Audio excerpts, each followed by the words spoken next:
Shabbat Shalom. Webster's dictionary defines stiff-necked as being stubborn or inflexibly obstinate. In this week's Torah portion, Eikev, the people Israel are described as Am Kashei Oref, a stiff-necked people. It does not appear to be a compliment. We read, V'yadata ki lo v'tzkatecha Adonai Elohecha noten lecha et ha'aretz hatova hazot l'rishta ki am k'shei oref ata. Know then that it is not for any virtue of yours that the eternal your God is giving you this good land to occupy, for you are a stiff-necked people. This is not the first time in the Torah that the people are referred to as stiff-necked.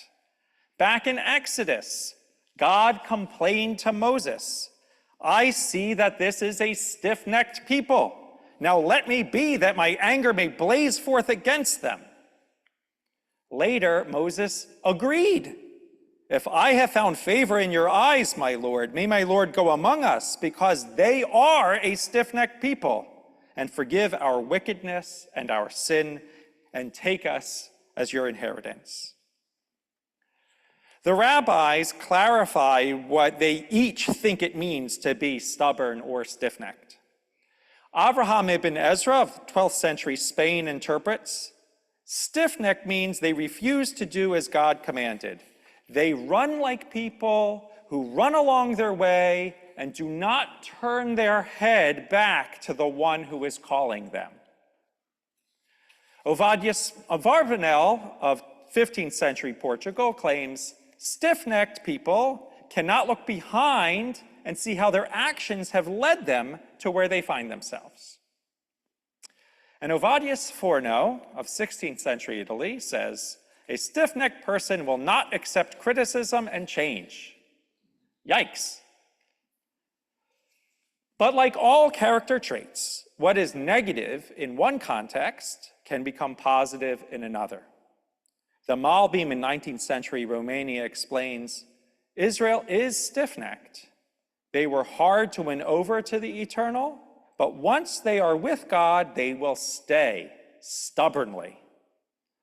In Midrash, Rabbi Isaac ben Radifa taught in the name of his teacher, Rabbi Ami, you think that this is said disparagingly, but it is really to their praise, for it means, let me be a Jew or let me be hanged.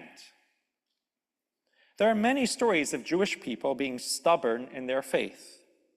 Think of Purim and Mordechai, who refused to bow down to Haman and would only worship God. Or think of Hanukkah and Matityahu, who would not prostrate himself in front of the Greeks' idols. Stubbornness, in this context, becomes unbreakable faith.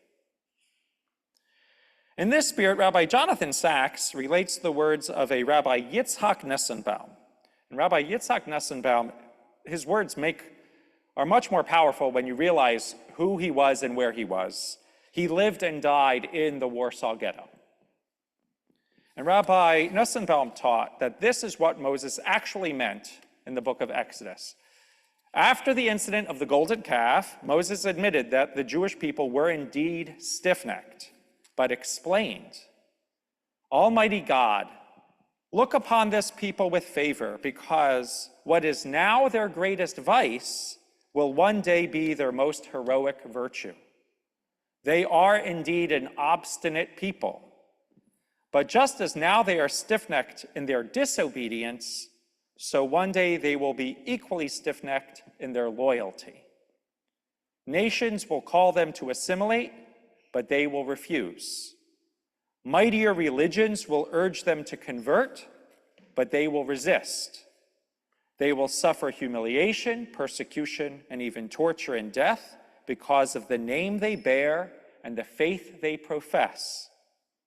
But they will stay true to the covenant of their ancestors made with you.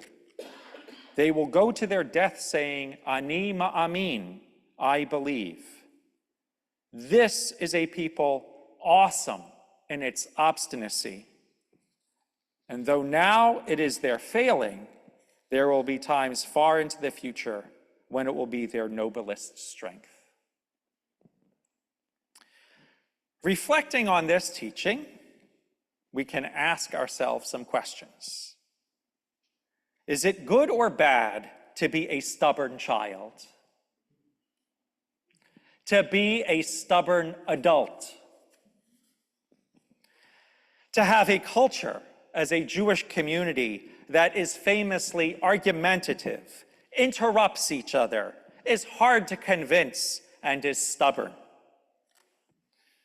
Where and in what context? And when have you personally been stubborn? And was it a vice or a virtue? Midot, character traits, are not necessarily good or bad in themselves. They depend upon the situation. And while history has been hard for the Jewish people, for it is not easy to be a Yid, we would not still be here if it was not for our stubbornness and our faith. Shabbat Shalom.